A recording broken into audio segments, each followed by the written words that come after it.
Hello mga ka-racer, so story time tayo, no? Nung nabukas yung Dunkin Donuts, ang saya-saya namin kasi gusto ko nang pumunta doon, excited ako kasi favorite ko din yung mga donuts nila. Pag nasa Santa Rosa kami, SM Santa Rosa, nabili kami talaga lagi doon sa Dunkin Donuts. So ngayon nagbukas siya dito sa Kabuyao, so masaya, malapit na, tsaka maganda yung lugar niya, maganda yung venue, pinakita sa Facebook, no? Kaso nung time umuulan at nung time wala akong budget. So ang system, nung Sunday, nagka-budget ako, nakapag-promise ako sa anak ko. So habang nag-aaral siya ng umaga, biglang umaraw, sabi ko, yung ganda ng araw. Di, nilapit ako siya, sabi ko, gusto mo bang pumunta ng Dunkin Donuts? Habang nag-aaral siya noon ha, tapos ang saya-saya niya, tatalon siya, ganyan. Tapos nagalit yung nanay ko, sabi ng nanay ko, alam mo yan, kaluluto ko lang ng tanghalian, tsaka ng oras na 11:00 na, makakakain ba kayo? Siya, sige, ganito na lang, mamaya na lang tayong hapon, pumunta ng Dunkin Donuts para merienda na lang namin.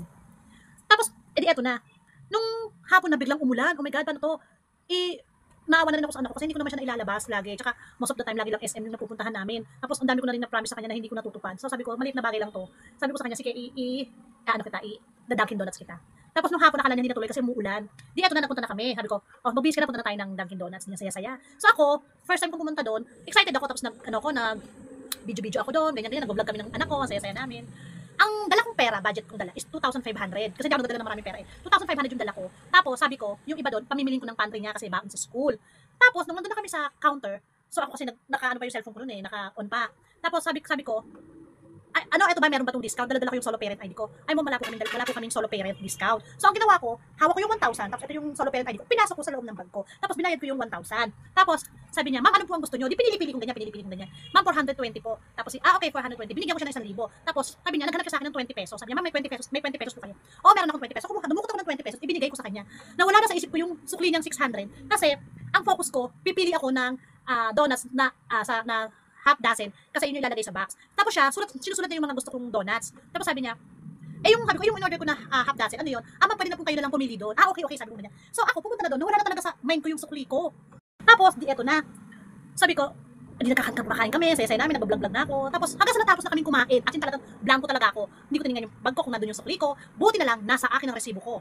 Talagang dapat talaga importante lagi mong hawak yung resibo mo. So ngayon, napunta na kami ng Save More, namimili kami, vlog ulit akong lola niya, vlog, ganyan.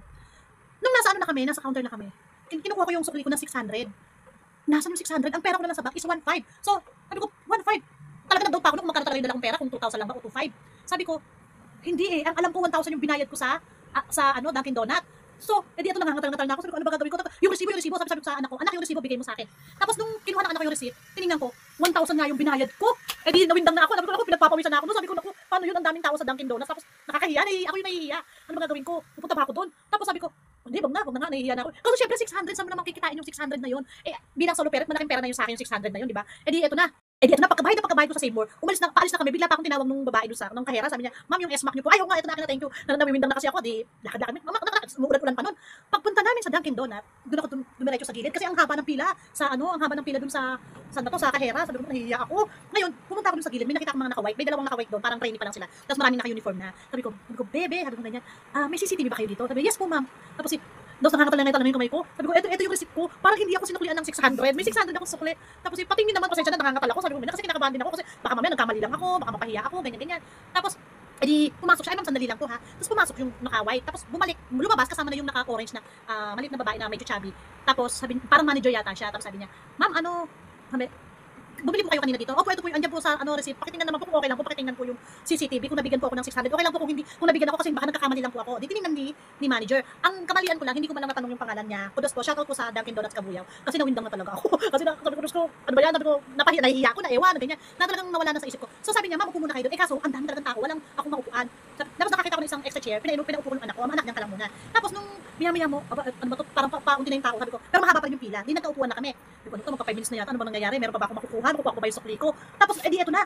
Maya mo nakita ko, lumabas si manager. Hindi ko alam kung manager siya or supervisor or whatever. Basta iba yung kulay ng suit niya kasi siya yung naka-orange. Tapos, parang siya yung pinaka-head nung time na yon. Tapos, pumunta siya dun sa kahera. Tapos parang may tinanong siya dun sa kahera. Tapos umuo yung kahera. And then nakita ko, sabi nung head, yung pinakamataas sa kanila, sabi, halika, parang pinapasok siya dun sa room na siguro nandun yung CCTV. So nakita siguro talaga dun na napatunayan na hindi ako nasuklian. So, lumabas si Kahera, nagbigay ng pera dun sa head nila, na manager or whatever, tapos binigay sa akin. Tapos sabi niya, ma'am, sorry po, pasensya na po kayo. Kasi po, na-focus siya dun sa pagsusulat ng order nyo na flavor ng donut. Sabi ko, ma'am, okay lang po, walang problema, ma'am, pasensya na rin po kayo. Naku, nakalimutan ko din po kasi nafocus naman din po ako sa pag-vlog ko kanina.